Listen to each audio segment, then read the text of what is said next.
Good morning students. आज का जो टॉपिक है मैथ से जो है आपका क्षेत्रफल और परिमाप यानी एरिया और डायमीटर पैरामीटर। आज इसी टॉपिक को शुरू करेंगे। इस टॉपिक को शुरू करने से पहले आप लोगों से जो है एक आग्रह करना चाहूँगा कि चैनल को सब्सक्राइब कर लीजिए, हो सके तो एक लाइक भी दे दीजिए, क्योंकि वीडियो बनाने में बहुत मेहनत लगती है। आपका एक लाइक जो है आप हम लोगों को जो है एक टॉनिक प्रदान करता है। चलिए आइए वीडियो को शुरू करते हैं।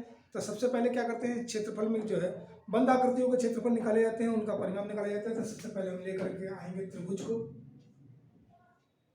त्रिभुज या तीन भुजाओं से बंद एक आकृति होती है, तीन भुजाओं से बंद आकृति।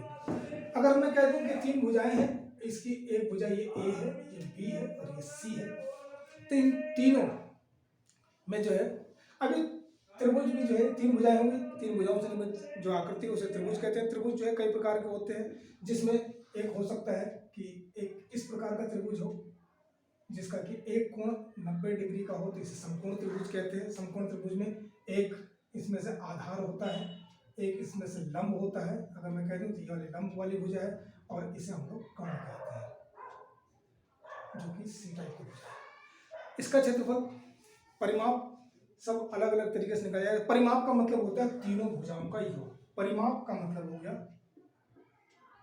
तीनों भुजाओं का योग, यानी a प्लस बी प्लस सी, यानी तीनों भुजाओं का योग कर देंगे। जो भी इसके संग जो यूनिट दी होगी उस यूनिट को सेंटीमीटर मीटर जो कुछ भी हो उसे आप उससे निर्धारित कर लेंगे।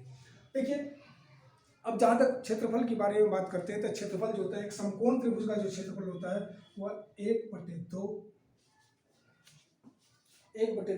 आधार लंब। परिमाप का परिमाप जो है किसी प्रकार का त्रिभुज हो, वो त्रिभुज जो है एक सामान्य त्रिभुज दिखाई दे रहा है। सामान्य त्रिभुज में एक ऐसा त्रिभुज जिसके तीनों भुजाएं बराबर हो तो समबाहु त्रिभुज कहलाता है। जिसकी तीनों भुजाएं इक्वल ना हो तो वो विषमबाहु त्रिभुज कहलाता है। जिसकी दो भुजाएं हो तो जो है वो समद्विबाहु त्रिभुज कहलाता है। तो इस तरीके से जो है आप परिमाप का मतलब होता है तीनों भुजाओं का योग। तीनों जो भुजाएं दी हुई है, यानी जो इसके साइड्स हैं, इनका टोटल कर लेंगे तो वो सारा का सारा जो है वो पैरामीटर कहलाता है, यानी परिमाप कहलाता है। जहाँ तक क्षेत्रफल की बात करें तो क्षेत्रफल में सबसे पहले समकोण त्रिभुज का जो क्षेत्रफल होता है वो 1/2 गुणा आधार गुणा लंब। यह सबसे महत्वपूर्ण फार्मूला होता है। जनरली तौर पे पेपरों में इसी से संबंधित प्रश्न पूछे जाते हैं। जो अन्य लेवल के एग्जाम होते हैं वहां पर समबाहु त्रिभुज, समद्विबाहु त्रिभुज, विषमबाहु त्रिभुज, उन सब का क्षेत्रफल भी निकाला जाता है। जब परिमाप की अगर बात करते हैं तो परिमाप जो है तीनों भुजाओं का योग, परिमाप का मतलब योग है a प्लस बी प्लस सी को अगर 2 से भाग कर देते हैं तो यह एक फार्मूले के लिए s निकल कर, इसे अर्ध परिमाप भी कहते हैं। आप इसे कह सकते हैं अर्ध परिमाप। अर्ध परिमाप इज इक्वल टू s। तो s का भी रोल निकल करके आएगा। तो आपको जो समकोण त्रिभुज है, समकोण त्रिभुज का क्षेत्रफल 1/2 आधार गुणा लंब। अगर मैं ये कह दूं कि एक क्षेत्रफल, एक ये भुजा दी हुई है, इसका ये कर्ण जो है 10 है और ये 8 है, तो सबसे पहले जो है ये लंब वाली भुजा निकालनी होगी। तो लंब वाली भुजा निकालने के लिए वही पाइथागोरस थ्योरम का प्रयोग करते हैं। पाइथागोरस थ्योरम जो होता है वह कर्ण का स्क्वायर इज इक्वल टू लंब का स्क्वायर प्लस आधार का स्क्वायर के बराबर होता है। अब जो है अगर हम जब ये कर्ण निकाल लेते हैं, सिर्फ कर्ण निकालना हो तो कर्ण इज इक्वल टू ये होता है, तो यहाँ से भी सारी चीज निकल करके आ जाती है। अब हम किसी भी तरीके से इसको फॉर्मुलेट कर लेते हैं, तो फार्मूला यही है। अब हमारे पास आधार है और लंब नहीं है, तो लंब निकालने के लिए तो लंब का स्क्वायर जो है इज इक्वल टू क्या हो जाएगा, कर्ण का स्क्वायर माइनस आधार का स्क्वायर। इसी फार्मूले को रोटेट करते हैं तो आधार का स्क्वायर यहाँ से निकल करके आ जाएगा, लंब का स्क्वायर भी हमारे पास तो है ही है, कर्ण का स्क्वायर है 10 का स्क्वायर यानी 100 माइनस आधार का स्क्वायर 8 × 8 = 64, और जब इसका स्क्वायर हटेगा तो यहाँ पर रूट लग जाएगा तो ये आ जाएगा 36, रूट 36 का मतलब हो गया 6, यानी ये वाली भुजा 6 है। अब इसका क्षेत्रफल निकालना होगा, तो क्षेत्रफल हो जाएगा 1/2 गुणा 8 गुणा 6, इससे इसको काट लिया तो आ गया 24 सेंटीमीटर स्क्वायर। इस तरीके से जो है फार्मूले को कैसे घुमाना है, ये जब फार्मूले याद ही नहीं होंगे तो फार्मूले को आप घुमाओगे कैसे, इसलिए फार्मूले को याद करना बहुत जरूरी होता है। इसी प्रकार से जब अन्य जो क्षेत्रफलों की बात करें, समबाहु जो त्रिभुज होता है, समबाहु यानी जिसकी सभी भुजाएं बराबर होती हैं, समबाहु त्रिभुज का क्षेत्रफल जो होता है वह √3/4 गुणा भुजा, क्योंकि सभी भुजा एक जैसी होती है, भुजा को ए से भी डिनोट कर लेते हैं, तो जो है √3/4 भुजा का स्क्वायर, अर्थात हम इसे ये भी कह सकते हैं भुजा इजिकल टू, मैं यहाँ पर इसे कह देता हूँ, भुजा को ए से भी डिनोट करते हैं ए, तो आप ये भी कह सकते हैं √3/4a²। इस तरीके से इस फॉर्मूले को निकाला जाता है। उसमें क्या होता है, भुजा दी हुई होती है, अगर कह दिया जाए कि एक जो है त्रिभुज है, समबाहु त्रिभुज है जिसकी भुजा 4 सेंटीमीटर है, तो उसका क्षेत्रफल क्या होगा, तो 4√3/4 इंटू 4 से 4 काट गया तो ये हो गया 4√3 वर्ग से इसका आंसर हो जाएगा सेंटीमीटर स्क्वायर, कुछ भी लिख सकते हैं। तो इस तरीके से जो है इनके क्षेत्रफल निकाले जाते हैं। अब आते हैं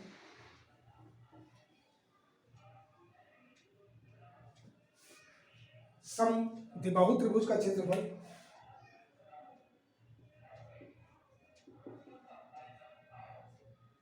समद्विबाहु त्रिभुज का क्षेत्रफल जो होता है वो क्या होता है, तो आपको बता दूं कि √S, देखो S की कहानी यहाँ शुरू होगी, S into S minus A और S माइनस B का स्क्वायर। देखो समद्विबाहु त्रिभुज कैसा होता है, तो कुछ इस प्रकार से आप कह सकते हैं, अगर ये A है, ये A है, ये B है, तो ये भी B होगा, ये दोनों भुजाएं बराबर है, ये समद्विबाहु त्रिभुज है जिसकी दो भुजाएं बराबर हो, ये तीसरी भुजा इक्वल नहीं होती है, तो S यानी अर्ध परिमाप के साथ में गुणा करेंगे, अर्ध परिमाप के साथ में जो एक ये वाली भुजा और एक बार ये वाली भुजा होती 3 बार है, तो ये वाली दोनों 2 बार है, तो आप इसे ये भी लिख सकते हैं S माइनस B और S माइनस B, ऐसा भी लिख सकते हैं, इसमें कहीं कोई दिक्कत नहीं है। इसके बाद आते हैं विषमबाहु त्रिभुज की बात करते हैं। विषमबाहु का मतलब तीनों भुजाएं अलग अलग होती हैं। विषमबाहु त्रिभुज की अगर बात करें, विषमबाहु त्रिभुज का क्षेत्रफल जो होता है, तो कुछ इस प्रकार का क्षेत्रफल त्रिभुज हो सकता है, ये A, B और ये C, 3 भुजाएं हैं, तो यहाँ पर ये फार्मूला जो हो जाएगा वो ये फार्मूला निकल करके आता है। विषमबाहु त्रिभुज का क्षेत्रफल है वो S into S minus A, S minus B, S minus C, S जो होता है वो अर्ध परिमाप है, यानी तीनों भुजाओं का योग अपॉन 2 के बराबर होता है। अब जो समबाहु त्रिभुज होता है, समबाहु त्रिभुज की बात करेंगे जिसकी तीनों भुजाएं बराबर होती है, तो उसकी ऊंचाई निकालनी हो, अर्थात ये वाला, तो इसकी तीनों भुजाएं बराबर है, ये A है, ये भी A है, ये भी A है, और इसकी ऊंचाई निकालनी है, तो ऊंचाई का मतलब इसकी बात हो रही है। इसके लिए सीधे सीधे फार्मूला आप निकाल करके रख सकते हैं कि एक भुजा दी हुई है तो और उसका जो है ऊंचाई निकालनी हो, तो देखिए पाइथागोरस थ्योरम से भी निकल करके आ जाएगी, क्योंकि ये देखिए अब यहाँ पर एक समकोण त्रिभुज तैयार हो जाता है, समकोण त्रिभुज से भी निकाल सकते हैं, लेकिन सीधे सीधे अगर फार्मूला याद हो तो उसकी जो ऊंचाई निकालेंगे, समबाहु त्रिभुज की ऊंचाई, समबाहु त्रिभुज की ऊंचाई इजिकल टू होता है √3/2 इंटू भुजा, यानी इसे A भी आप कह सकते हैं, आप इसे आंसर लगा लीजिए, कोई दिक्कत नहीं, यानी √3/2A ये फॉर्मूला हो गया। तो इस तरीके से जो है आप लोगों को इस फार्मूले से रिलेटेड जो प्रश्न पूछे जाते हैं तो सारे प्रश्नों का जवाब आप दे सकते हैं। फार्मूला याद रहेगा तभी आप अप्लाई कर पाएंगे। वैसे जनरली तौर पे आपके पेपरों में जो है पाइथागोरस थ्योरम जो कि समकोण त्रिभुज में ही लगता है, और उसके अलावा जो है उसी समकोण त्रिभुज के क्षेत्रफल की बात ज़्यादातर पूछी जाती है। एक सामान्य एग्जाम में, थोड़ा सा जटिल एग्जाम हो जैसे एसएससी वगैरह का जो एग्जाम होते हैं सेंट्रल लेवल के, उसमें इस तरह के फार्मूले पूछे जाते हैं। दूसरी आकृति होती है चार भुजाओं से निर्मित आकृति। चार में से आकृति जो भुजा जो आकृति होती है उसे चतुर्भुज कहते हैं, यानी चार भुजाओं से। अब चतुर्भुज में कई सारी आकृतियां तैयार हो जाती हैं। चतुर्भुज किसी प्रकार का हो सकता है। चतुर्भुज यानी चार भुजाओं से निर्मित आकृति, कुछ भी कर लीजिए आप, बना लीजिए, मुझे उससे ये चार भुजाएं से निर्मित आकृति जब हो जाती है तो चार भुजाओं से निर्मित आकृतियां जो है कई प्रकार की आकृतियां होती हैं। अब वो आकृतियां कौन कौन सी हैं तो उन आकृतियों को भी देख लेते हैं।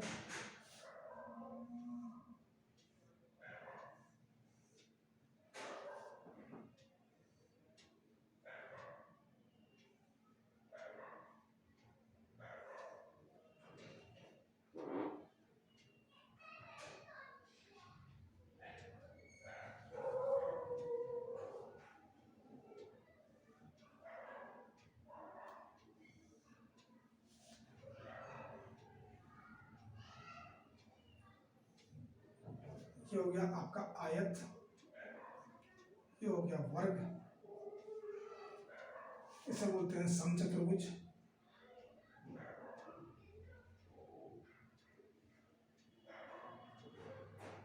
और ये है समांतर चतुर्भुज।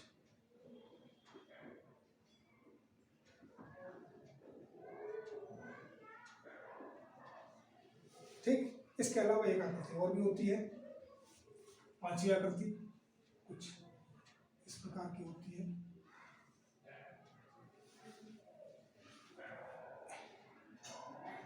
इसे समलंब चतुर्भुज बोलते हैं, समलंब चतुर्भुज।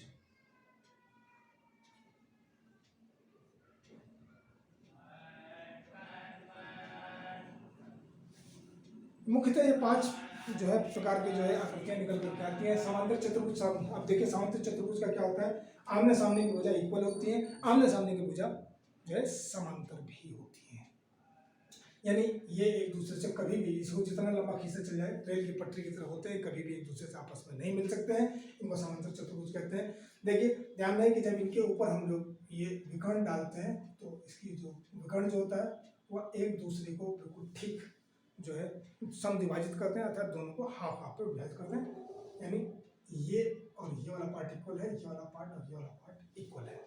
समचतुर्भुज में जो होता है वो जो है इसकी चारों भुजाएं इक्वल होती हैं, चारों भुजाएं इक्वल होती हैं, और जो है इसका भी जो ये विकर्ण है, विकर्ण एक दूसरे को जो है समद्विभाजित करते हैं, और साथ साथ जो है ये 90 का एंगल भी बनाते हैं।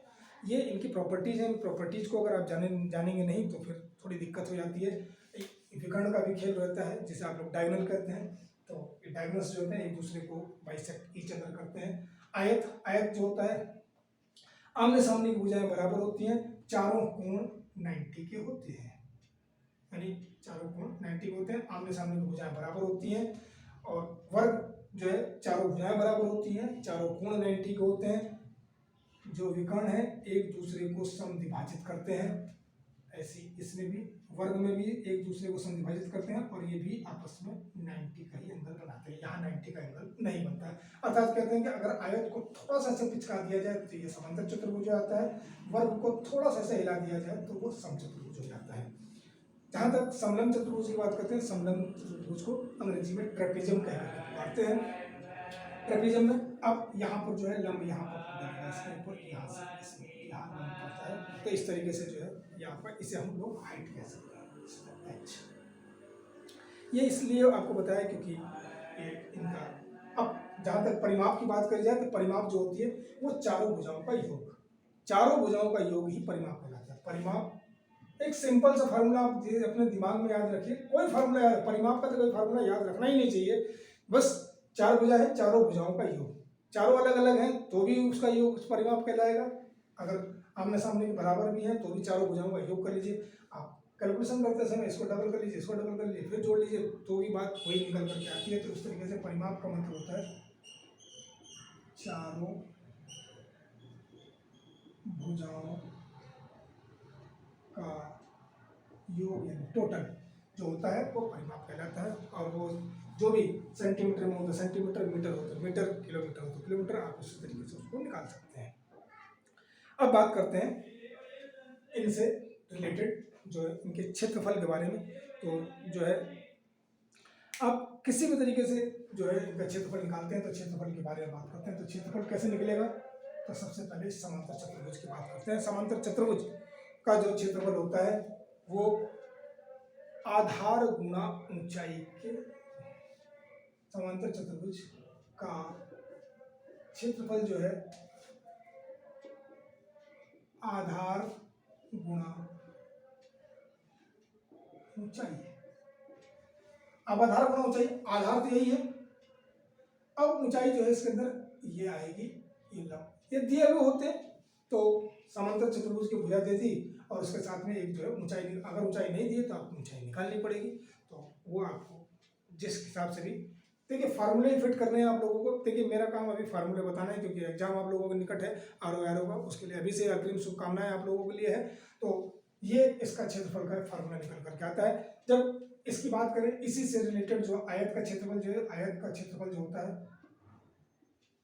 वो लंबाई गुणा चौड़ाई के बराबर होता है और जो भी आएगा वो उसका वर्ग यानी स्क्वायर मीटर सेंटीमीटर जो कुछ भी हो, मीटर सेंटीमीटर किलोमीटर जो कुछ भी हो सकता है, आपको उस तरह से यूनिट भी लिखनी चाहिए। यूनिट का सारा खेल नजर आता है। आयत के क्षेत्रफल की बात करें तो आयत का जो क्षेत्रफल होता है वो लंबाई गुणा चौड़ाई के बराबर होता है। जहां तक परिमाप की बात करें तो परिमाप चारों भुजाओं का योग ही होता है, उसे 2 गुणा लंबाई गुणा प्लस चौड़ाई भी कहते हैं। तो आप उसे ये कह सकते हैं परिमाप का जो क्षेत्रफल होता है वो 2 लंबाई प्लस चौड़ाई, ऐसे भी कह सकते हैं, लेकिन मुख्य फार्मूला वही है कि चारों भुजाओं का कहलाता है। ठीक, जहां तक इसके आयत के विकर्ण की बात करें, दोनों विकर्ण इक्वल होते हैं। देखिए यहाँ पर दोनों विकर्ण इक्वल होते हैं। यहाँ पर देखेंगे इनके विकर्ण इक्वल नहीं होते हैं। यहाँ इनके विकर्ण की बात करें तो विकर्ण क्या होगा, तो विकर्ण इज इक्वल टू, आप वही है पाइथागोरस थ्योरम, अगर एक ये संपूर्ण त्रिभुज नहीं मान लिया जाए तो यह क्या हो गया, लंब या आधार। तो यही वाला जो है निकल करके आ जाएगा, विकर्ण इज इक्वल टू हो गया आपका रूट में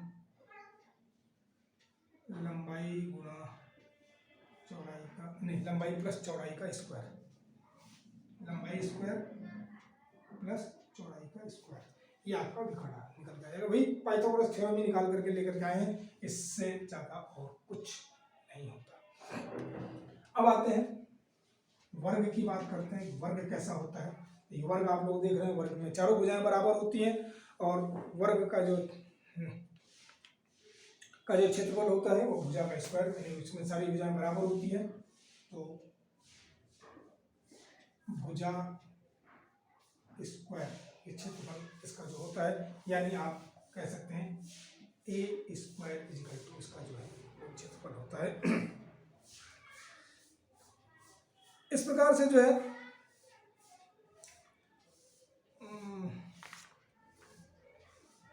वर्ग के विकर्ण की बात करें तो वर्ग का विकर्ण जो होता है वो a√2। अगर कह दीजिए कि एक वर्ग की भुजा 10 सेंटीमीटर है तो उसका विकर्ण कितना होगा, तो 10√2, बस सीधा सीधा आंसर हो गया। आप लोगों को कुछ नहीं करना, कोई कैलकुलेशन नहीं करनी, a√2 के बराबर होता है। तो इस तरीके से जो है वो फार्मूले निकल करके आते हैं। इन फार्मूलों का ही इस्तेमाल किया जाता है। तो इन फार्मूलों का अगर इस्तेमाल अगर आप करना सीख जाते हैं तो मुझे लगता है कि आप लोग काफ़ी कुछ कर सकते हैं। कभी कभी होता क्या है कि वर्ग का विकर्ण ही दे दिया, वर्ग का विकर्ण ही दे दिया, उसका क्षेत्रफल निकालना हो तो क्या करेंगे आप, तो विकर्ण का स्क्वायर अपॉन 2 कर देंगे तो भी ये वर्ग का क्षेत्रफल जाएगा। देखिए कैसे निकल कर क्या है, a√2 इंटू a√2 2 हो गया। तो आप इसे लिख सकते हैं a गुणा 2 और अपॉन में 2 से 2 बन गया तो a² बच गया, a² आ गया निकल करके। फार्मूले ऐसे ही जनरेट होते हैं। फार्मूला जनरेट करने का तरीका, आप लोगों को डर लगता है तो आपको डर नहीं लगना चाहिए, याद रहना चाहिए। मैं भी याद करके नहीं आया हूँ, मैं आज बहुत दिनों बाद आप लोगों को ये क्लास जो है तैयार कर रहा हूँ, तो मुझे इसके लिए याद करने की बहुत आवश्यकता नहीं। हाँ, पढ़ा हुआ है तो मुझे याद आ रहा है। जहाँ तक समचतुर्भुज की बात करते हैं, समचतुर्भुज में जो होता है कि उसका क्षेत्रफल क्या होता है, तो क्षेत्रफल जो है इसका समचतुर्भुज का क्षेत्रफल जो होता है वह 1/2 गुणा पहला विकर्ण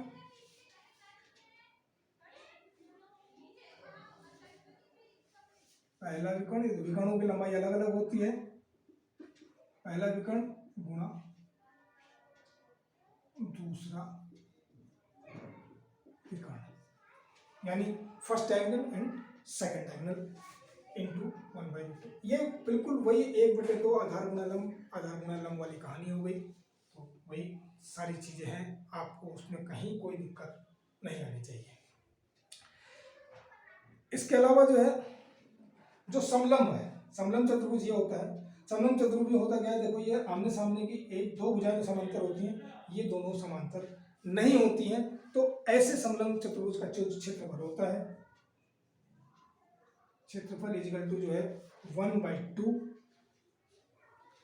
1/2 ऊंचाई निकाली जाएगी, ये हाइट निकाली जाएगी, गुणा ऊंचाई और गुणा ये जो समलंब वाला है जिसपे कि ये जो समांतर भुजाएं हैं, दोनों समांतर भुजाओं का योग प्लस जो है गुणा समांतर भुजाओं का योग। अब ये इसका फार्मूला है। देखिए फार्मूले अगर याद रहेंगे तो आप लोग किसी भी तरीके से निकाल सकते हैं। अब देखिए इसी प्रकार की आकृति होती है, जो है वो कमरा भी जो होता है वो आयताकार या वर्गाकार ही होता है। जनरली तौर पर कमरे वर्गाकार आयताकार ही होते हैं। तो एक कमरे के जो है चारों दीवारों का जो क्षेत्रफल निकालना होता है, जो 4 दीवारें होती हैं रूम में, 1 2 3 4 चारों दीवारों का क्षेत्रफल कैसे निकाला जाए, तो उसका फार्मूला जो है आप लोग नोट कर लीजिए। क्योंकि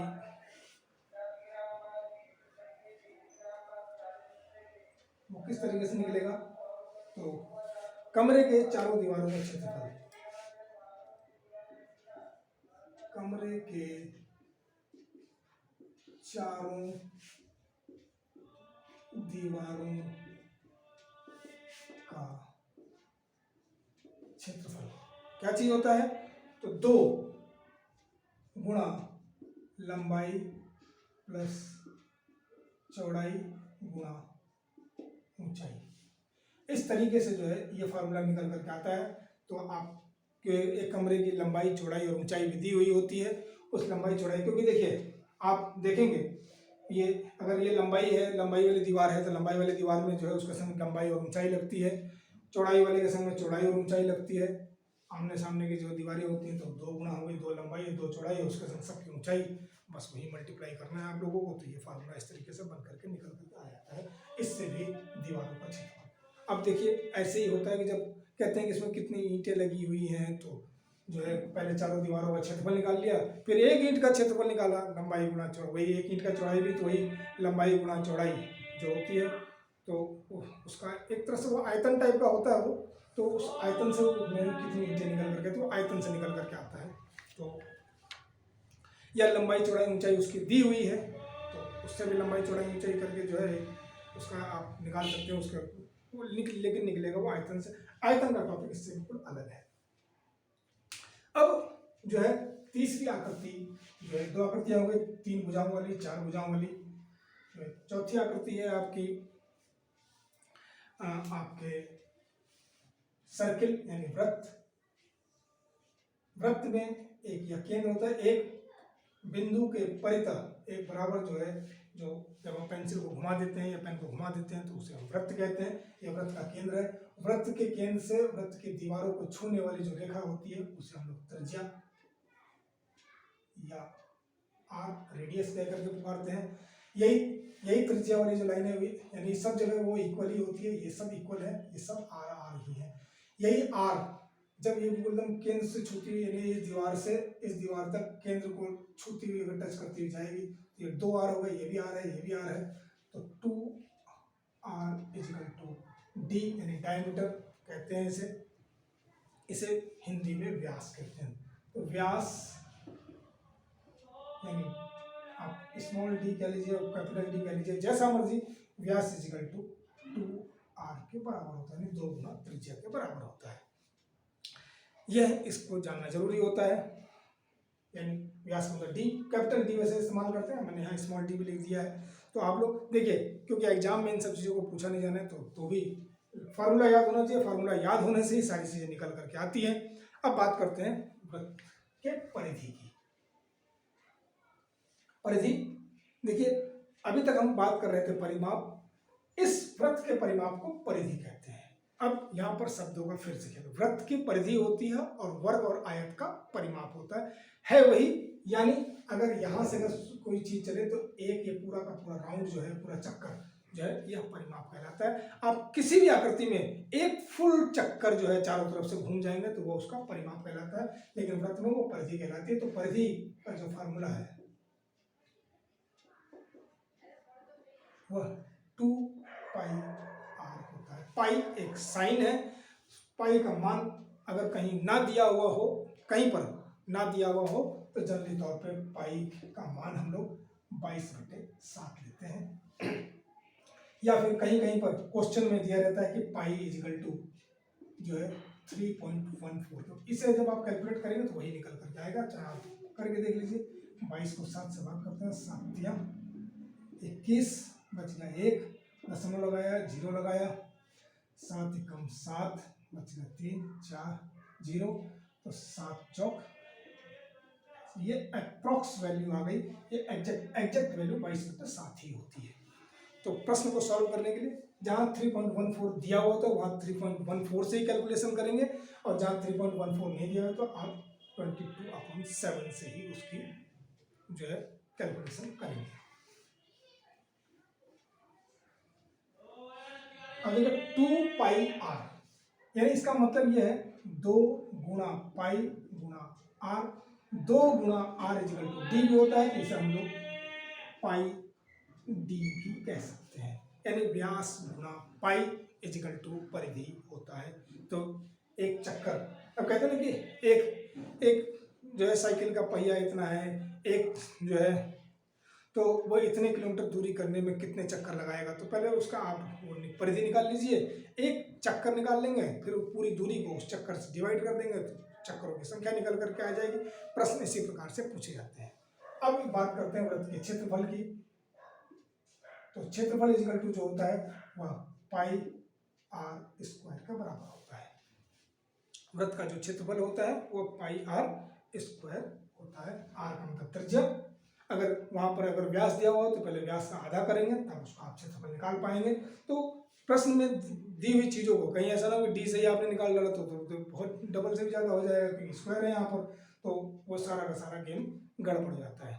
अब इसी वृत्त में अगर कह दिया जाए कि इतने ही एक हिस्से का या इस वाले पार्ट का, अगर मैं कह दूं दिस इज द एक्स या वाई या ये जेड या ये कैपिटल ए है, इस वाले पार्ट का क्षेत्रफल निकालना है, तो जो है पार्ट का क्षेत्रफल निकालने के लिए क्षेत्रफल का फार्मूला वही होता है आपका, लेकिन यहाँ पर वो एंगल दिया हुआ होगा। अगर मान लीजिए कि अगर कह दिया जाए कि 120 डिग्री का एंगल बना हुआ है, तो इसी क्षेत्रफल के साथ में जो है इसको हम 120 यानी थीटा बोलते हैं, इसी एंगल का नाम हो गया, और अपॉन 360 अर्थात क्योंकि ये पूरे 360 वाले का क्षेत्रफल है, तो उसके एक पार्ट का अगर क्षेत्रफल निकालना हो तो 360 से उसे डिवाइड करेंगे और जितने पार्ट का निकालना होगा उसको उसमें मल्टीप्लाई कर देंगे।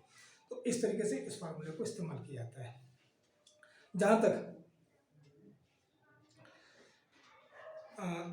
एक वृत्त के ये पार्ट की बात होती है कि एक इस पार्ट की लंबाई कितनी होगी, तो उसमें भी वही पाई आर थीटा अपॉन 180 या इसे 2 पाई आर अपॉन 2 पाई आर तो परिधि होती है, उसका अगर एक टुकड़े की लंबाई निकालनी हो तो वहाँ पर थीटा दिया हुआ होगा, उस थीटे की जो है यानी वो एंगल दिया होगा, उस एंगल अपॉन 360 भी आप उसे, ये तो कैलकुलेशन है, इसने आपने यहाँ से काट दिया तो पाई आर थीटा 180 भी हो सकता है।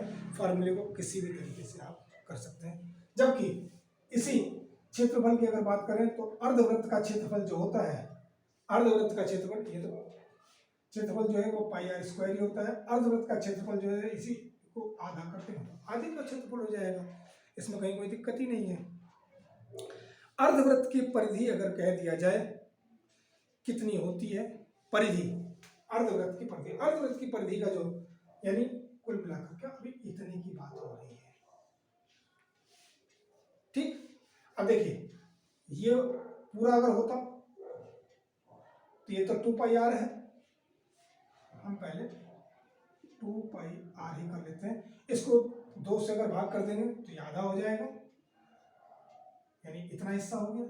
लेकिन अभी ये वाली लाइन भी है, तो ये वाली लाइन जो है भाई यहाँ पर केंद्र है इसका, तो ये आर है, ये आर है, तो 2r भी हो जाएगा। तो इसके अंदर प्लस आपको 2r भी करना होगा। देखिए लॉजिक लगाइए, फोटो बनाएंगे तो आपको सारी लॉजिक दिखाई देगी। 2 से 2 कट गया, अर्थात इसका फार्मूला हो गया। अर्धवृत्त का परिमाप होता है पाई आर प्लस 2r। यहां से मैं r कॉमन लेना चाहिए तो पाई प्लस 2 रह जाएगा, r कॉमन ले लिया, मल्टीप्लाई। अब फार्मूले जो है आप इसे यहां से r कॉमन ले लिया तो r यहां से यहाँ रह गया पाई प्लस 2। कुछ भी आप कर सकते हैं, ये आपके अपने हाथों में। कैलकुलेशन करने का मतलब पहले तो सबसे साधारण चीज जानिए कि जितना कहा है उसका वो परिपथ पूरा होना चाहिए, वही उसका परिमाप है। परिमाप को के लिए फार्मूले को बहुत ज्यादा करने की जरूरत नहीं, हाँ लेकिन जानकारी होनी चाहिए कि भाई ये भी ऐड ऑन उसके अंदर करना है। अब इसे 2r जो है 2r को d भी कह सकते हैं आप, तो आप ये भी कह सकते हैं पाई आर प्लस डी। तो कई सारे आपको अलग अलग जगहों पर किताबों में कंफ्यूजन पैदा करने के लिए सब कुछ दिया जा सकता है, तो आप कंफ्यूज ना हों। यही 3 प्रकार के आकृतियों के परिमाप और क्षेत्रफल से संबंधित प्रश्न पूछे जाते हैं। अब इसमें जो टेक्निकलिटीज जो निकल करके आती है वो कैसे निकल करके आती है, तो वो अब सीखना आपको वही है। ये तो बेसिक चीजें थी। बेसिक से अब जब आप एडवांस लेवल पे जाते हैं तो एडवांस लेवल पे जो है किस प्रकार से जो है, ठीक, तो अब जो है अब एक हम बना देते हैं, एक ये वर्ग है, ठीक, एक वर्ग है और वर्गाकार मैदान के चारों ओर एक समथिंग मीटर चौड़ा अगर रास्ता बनाना हो, हमने एक रास्ता, ये तो वृत्त, ये फील्ड है और इसके बाहर एक रास्ता बन गया।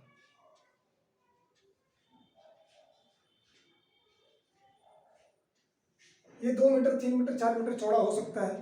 तो केवल कह दें इस रास्ते का क्षेत्रफल बताओ, तो 2 चीजें हो सकती हैं। अगर मैं कह दूं कि ये 20 मीटर लंबा एक पार्क है, उसके चारों ओर एक 2 मीटर चौड़ा रास्ता है, ये वाला इतना, ये 2 मीटर चौड़ा है।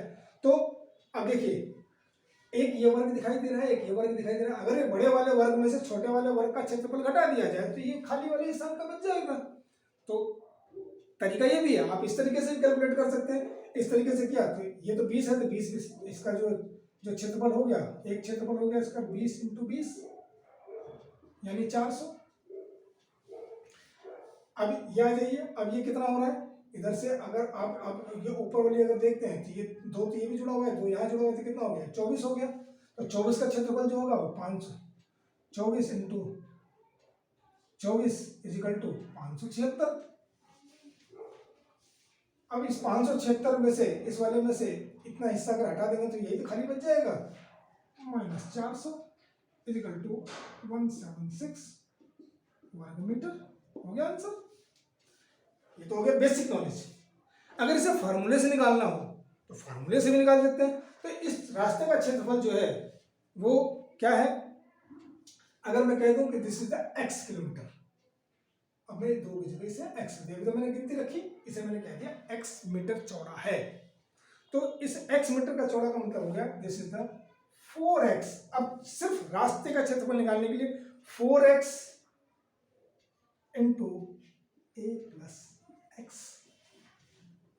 4x × a + x वर्ग मीटर सेंटीमीटर जो कुछ भी हो सकता है। अब आप देख लीजिए करके, भाई x कितना है 2, 2 चौक 8, a कितना है 20 और ये +2 यानी 22 हो गया।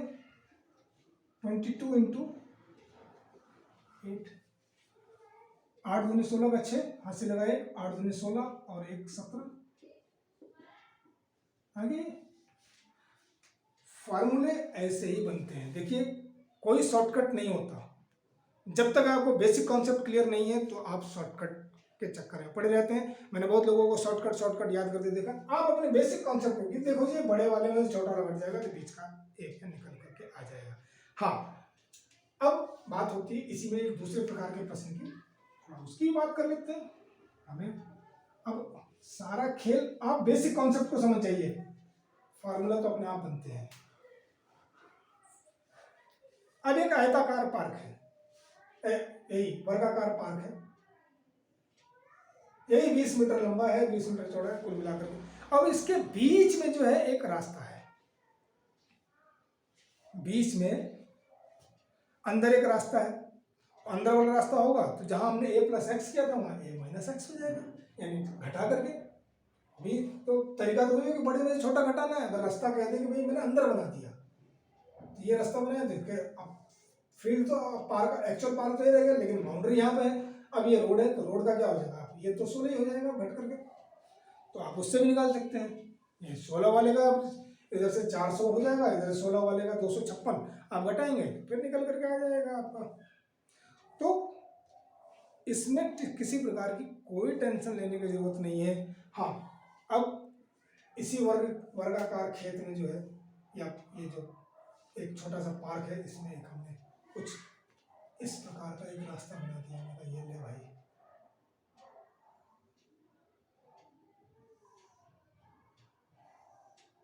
ये रास्ता बन गया प्लस के निशान जैसा, और ये भी 2 मीटर चौड़ा ही है, ये भी 2 मीटर चौड़ा है। अब क्या करेंगे, ये 20 मीटर है, ये 2 मीटर है, 20 दूनी भाई एक ये आयत जैसी आकृति दिखाई देती है, तो 20 दूनी 40, इधर से भी 40, 80।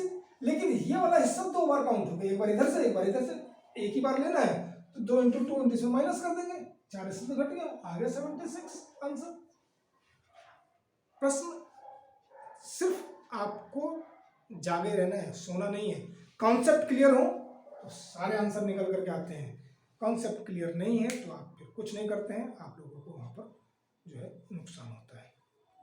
ऐसे ही अगर आप लोगों की अगर बात करें तो आयत में, तो आयत में भी वही होना है, आयत में भी वही कहानी होनी है। तो आयत का भी आप इसी प्रकार से निकाल सकते हैं। रही बात वर्ग की, जो पार्क एक अगर अगर अब आयत और वर्ग का तो आपको कॉन्सेप्ट समझ में आ गया कि भाई अब ये आयत है तो ये लो जी, अब इसके बाहर रास्ता होगा तो ये आगे, बाहर वाला अंदर वाला। आप बेसिक फार्मूले से क्वेश्चन को हल कीजिए, मेरा तो यही मानना है कि आप बेसिक फार्मूले से क्वेश्चन को हल कीजिए।